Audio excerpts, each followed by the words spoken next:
बिस्मिल्लाहिर्रहमानिर्रहीम। सामीन, पाकिस्तान और पाकिस्तान से बाहर सुनने वालों को अरशद कुंदी का सलाम। कल पेशावर में पीटीआई ने जलसा किया, बहुत बड़ा जलसा किया।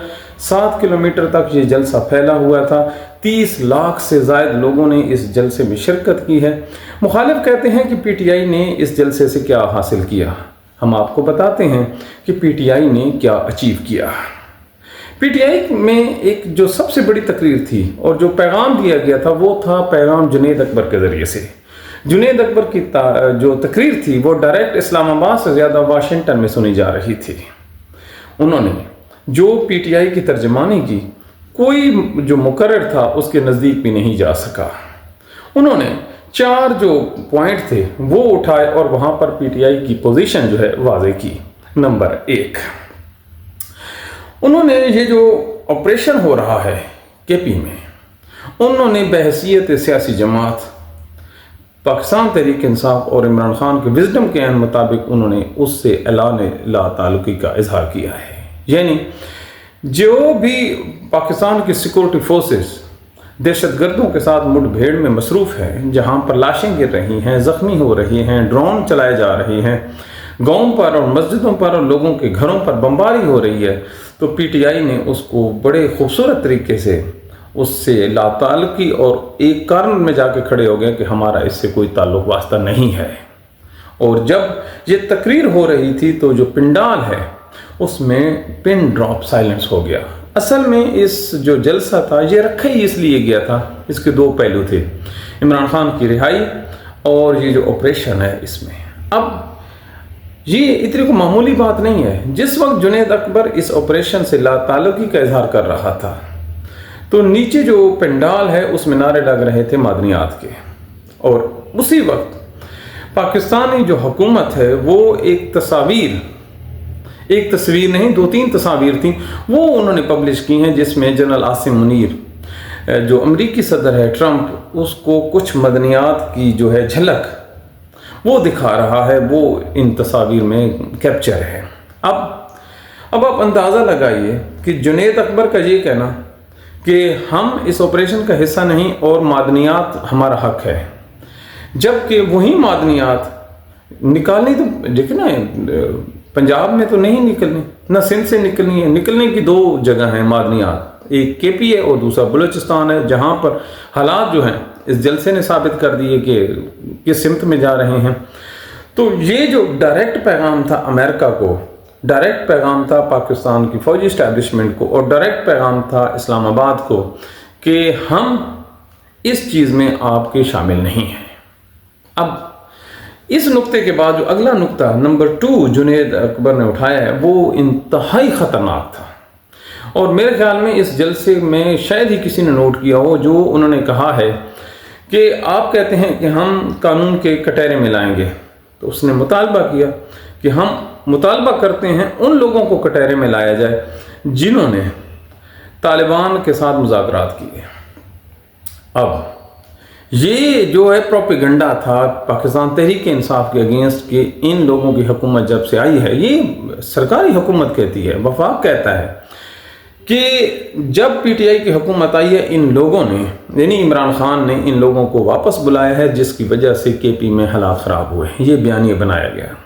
अब इस बयानिया को जो टक्कर दी है वो जुनैद अकबर ने दी है। उसने कहा कि पहले उस कौमी मुजरिम को सामने लाया जाए जिन्होंने तालिबान से मुज़ाकरात किए, तालिबान को वापस लाया, और एक उससे भी ज़्यादा सोने पे सुहागा उन्होंने डायरेक्ट जो जनरल ज़ियाउल हक है उसके ऊपर उन्होंने अटैक किया, यानी फौजी इस्टेब्लिशमेंट पे अटैक किया कि किधर हैं वो जर्नैल जो कहते थे, ये जुनैद अकबर के अल्फाज हैं, हमारे ना, हम पे कोई फतवा ना लगाइएगा, कि किधर हैं वो जर्नैल जिन्होंने यहाँ से ट्रकों के ट्रक भरकर जन्नत के तलबगार लोगों को काबुल अफगानिस्तान भेजा, और वहाँ से ये लोग ट्रेन होकर जंगें लड़कर, यानी कि बारूद से आशना होकर, लाशों से, खून से, जो बमबारी से आशना होकर। देखिए हर इंसान के अंदर एक डर होता है कि ये हो गया तो मेरे साथ ये होगा। अब अगर एक आदमी जंग से वापस आए और ट्रेनिंग उसने ली हो तो फिर उसका डर तो ख़त्म हो जाता है, वो आम आदमी तो नहीं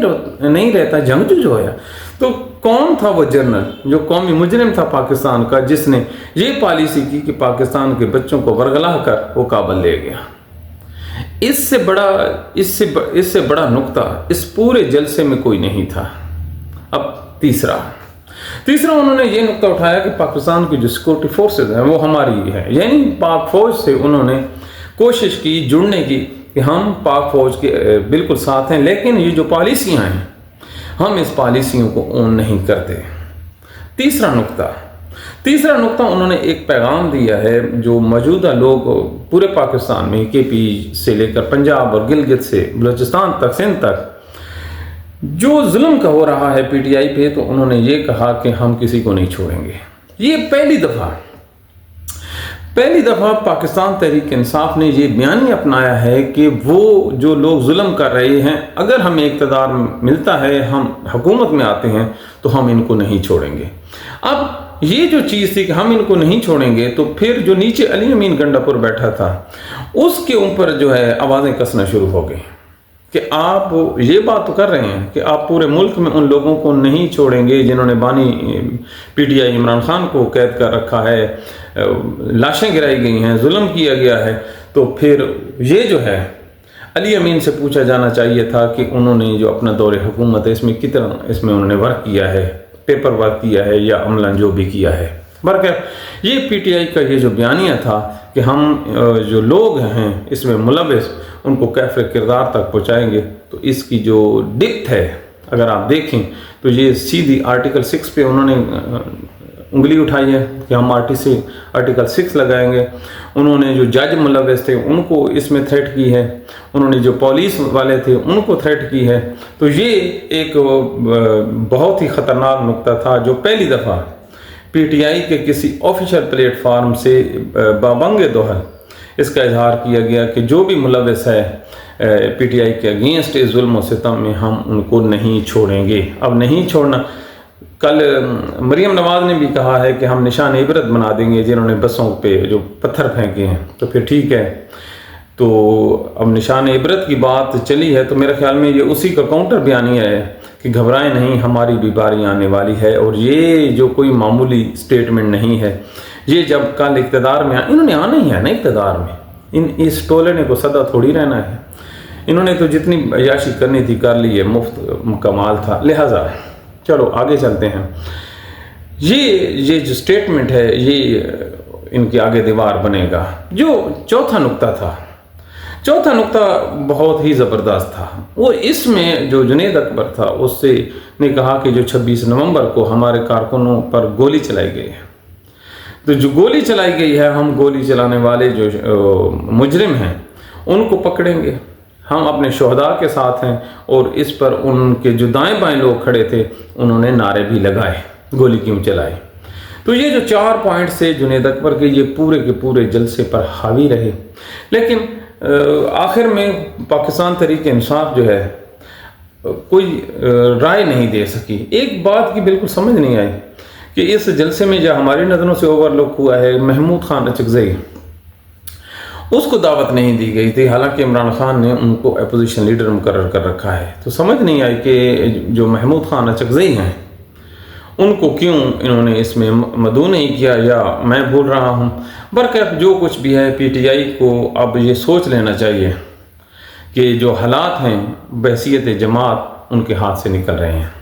जो कारकुनों ने रिएक्शन दिया है अली अमीन गंडापुर के सामने से, और जो दीगर रहनुमा थे, अली मोहम्मद खान थे, तो कारकुनों ने इस पर रेजिस्टेंस दिया। और मेरे ख्याल में जमहूरियत का हुस्न ही यही है कि अगर आपने किसी को गलत बात कहनी है तो उसके मुंह पे कहें। ये क्या बात हुई कि जब वो चला जाता है उसके पीछे आप बैक बाइटिंग शुरू कर दें, तो बहुत ही अच्छा एक मैसेज आता है जमहूरी लोगों में, जमहूरी पार्टियों में, कि जो आपको अच्छा नहीं लगता आप उसको मुंह पे कह दें। तो अली अमीन को ना सिर्फ लोगों ने बुरा भला कहा, बल्कि जो उसके जो जलसे के इंतजामात थे वो कोई अच्छे नहीं थे। एक तो इनको पता था कि इमरान खान ने कॉल दी है, डायरेक्ट कॉल दी है 1 करोड़ लोगों को जमा करने की, इमरान खान ने कहा था, मतलब 1 करोड़ का मतलब होता है बहुत बड़ा जलसा। तो ये जो जलसा गाह थी उसमें कोई पानी का छिड़काव नहीं किया गया था, गंद पड़ा था, ढेरियाँ पड़ी थी, लोगों के लिए पानी का इंतज़ाम नहीं था। ट्रैफिक के मसाइल जो थे वो बड़ी आसानी से हल किए जा सकते थे, को पार्किंग एरिया बनाए जा सकते थे, लोगों को सहूलत दी जा सकती थी। लेकिन जिसका जहाँ जी चाहा उन्होंने गाड़ी पार कर दी और पीछे आने वाले जो लोग हैं परेशान हुए। तो ये पाकिस्तान के मौजूदा सेटअप में पाकिस्तान तहरीक इंसाफ ने हमारी इतलात के मुताबिक अगले 7 दिनों में पाकिस्तान तहरीक इंसाफ एक और बड़ा इज्तिमा करने जा रही है और उस इज्तिमा में पाकिस्तान तहरीक इंसाफ इस्लामाबाद या लाहौर की तरफ लॉन्ग मार्च का ऐलान कर सकती है। मौसम बदल रहा है, सितंबर की जो शिद्दत है वो कम हो रही है। अगले आने वाले दिन जो हैं इंतहाई अच्छे होते हैं, इसमें मार्चेस और हो सकते हैं। लिहाजा इस हुकूमत के लिए भी परेशानी की बात यह है कि जो उन्होंने पाकिस्तान तहरीक इंसाफ में अपने जो तो बुरी बात है जो अपने साथी इन्होंने किए थे वो बैडली एक्सपोज हो गए हैं। तो पाकिस्तान के हालात हैं, अल्लाह ताला पाकिस्तान पे सलामत रखे। लेकिन एक बात तय है कि पाकिस्तान तहरीक इंसाफ टक्कर देने के लिए दोबारा पर तोड़ रही है और इस दफ़ा जो टक्कर होगी खुदा रहम करे, लगता है कि इमरान खान को ये लोग अडियाला से रिहा करवा लेंगे। अपनी दुआ में याद रखिए, अपने फीडबैक से आगाह करते रहिए।